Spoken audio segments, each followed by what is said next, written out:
في مزارعين حول العالم قدروا يكبروا محاصيلهم لأحجام غير طبيعية، ودخلوا بها موسوعة جينيس للأرقام القياسية.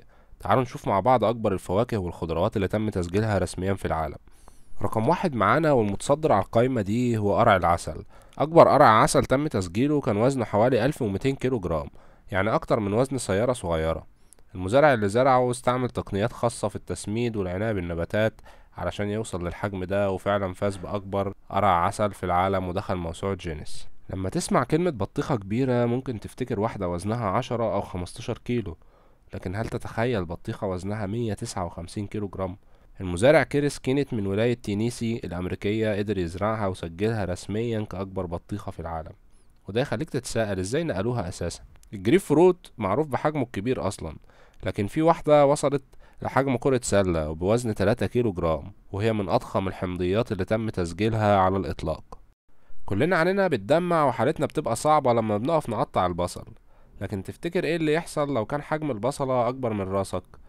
المزارع البريطاني توني جلوفر نجح في زراعة بصلة ضخمة وصل وزنها ل8.5 كيلو جرام في انجلترا. أكبر فراولة تم تسجيلها على الإطلاق كان وزنها 250 جرام، وتمت زراعتها في اليابان بواسطة المزارع كوجي، والفراولة دي كانت في حجم قبضة الإيد تقريبا. عائلة من نيوزيلندا اكتشفت بالصدفة أكبر بطاطس في العالم، واللي وزنها كان 7 كيلو 900 جرام، وأطلقوا عليها اسم دوج، وأصبحت حديث الإنترنت لفترة طويلة. أكبر تفاحة في العالم وزنها كيلو 850 جرام، وتمت زراعتها في اليابان على يد المزارع تشيساو. أكبر طماطم في العالم كانت بوزن 4 كيلو 300 جرام، وزرعها المزارع دانيال من الولايات المتحدة. الطماطم دي كانت ضخمة جدا لدرجة إنها كانت بحجم كرة بولينج.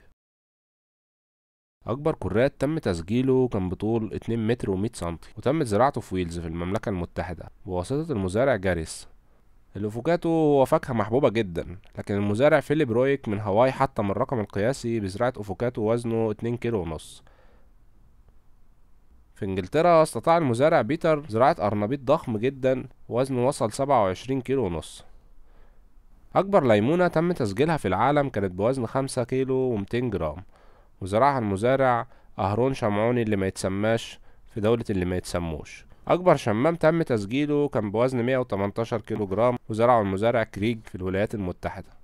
الشمامة كانت ضخمة جدا لدرجة إنك بحاجة لعدة أشخاص عشان يقدروا يشيلوها. هل كنت تتخيل إن الفواكه والخضروات ممكن توصل للأحجام دي؟ قول لنا في التعليقات، وما تنساش تصلي على النبي في كومنت وتدعمنا بزر اللايك وتشترك في القناة عشان يوصلك كل جديد.